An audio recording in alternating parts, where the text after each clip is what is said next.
I'm Richard Hunt, a volunteer video producer working with the Oregon-California Trails Association. Today we're filming here at Fort Bridger. In the southwest corner of Wyoming, this location is steeped in trail history with the Oregon, California, and Mormon trails, the Pony Express, the Transcontinental Railroad, and the historic Lincoln Highway, all converging near this very spot. I want to tell you the fascinating history of why these various forms of travel and transportation converged here at Fort Bridger and how it impacted the story of Western migration. The time is the 1840s, and the fur trade was finished.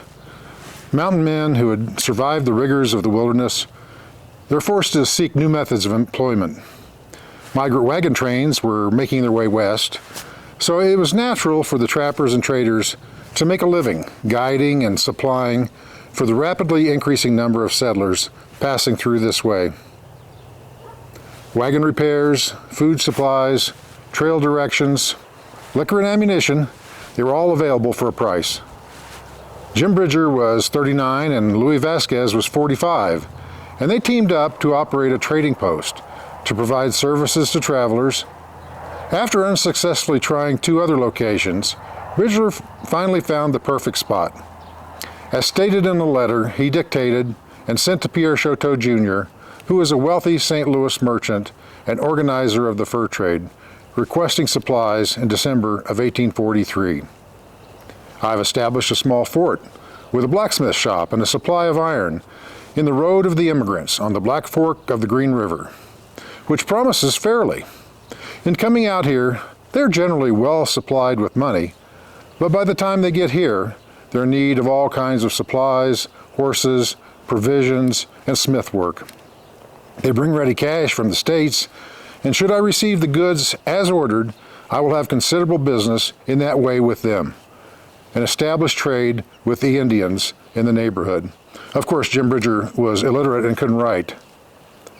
Here are a couple of interesting facts about Jim and Louis. First, Louis gave Jim a custom-made rifle that fortunately was preserved and is now on display in the Museum of the Mountain Man about 150 miles north in Pinedale, Wyoming. Last year, Octa visited the museum and Clint Gilchrist showed us this great piece of history. And here at Fort Bridger is the matching powder horn that was part of the set of that rifle.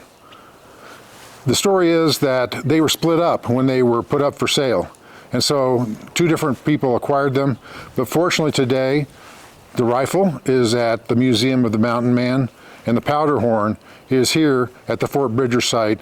And here's another great fact. Louis Vasquez and Jim Bridger's graves are less than 5 miles apart from one another, but they're not here in Wyoming. Both men spent their later years in Kansas City, Missouri, with Bridger currently buried in Mount Washington Cemetery and Vasquez in Mount St. Mary Catholic Cemetery. And in another brush with famous history, in 1845, Lansford Hastings published a guide entitled The Immigrant's Guide to Oregon and California, which advised California-bound immigrants to leave the Oregon Trail from here right at Fort Bridger and rejoin the California Trail about 7 miles west of modern Elko, Nevada. As we know, the ill-fated Donner Reed Party followed that route with tragic results. So Jim Bridger and Brigham Young were what you would call frenemies. They didn't necessarily see eye to eye, but they needed and tolerated one another. Fort Bridger was in Utah territory before Wyoming became a state, and Young was the territorial governor. Young sent a group of 48 men from the Mormon militia to confront Bridger. They were led by William H. Kimball and began their journey in 1853 to Fort Bridger from Salt Lake City. However, Bridger was tipped off about their arrival and managed to escape before the Mormons reached the fort. After the incident, Bridger wrote a letter to General B.F. Butler, a U.S. Senator, in which he claimed that he had been robbed and threatened with death by the Mormons, and that more than $100,000 worth of his goods and supplies had been stolen. The conflict between the federal government and the Mormons continued. In 1857, the U.S. Army, led by future Civil War General Albert Sidney Johnston, marched across the high plains with the intention of occupying and using Fort Bridger as a base to enter Utah. However, on the night of October 7th, William A. Hickman and his brother burned down the fort.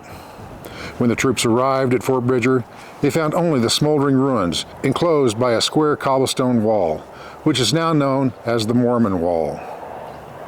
While Bridger had been back east pleading his case about his unfair treatment by Brigham Young, he had planned to lease his fort to the Army.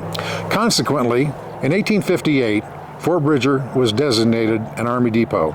So the military became the third occupant and owner of Fort Bridger.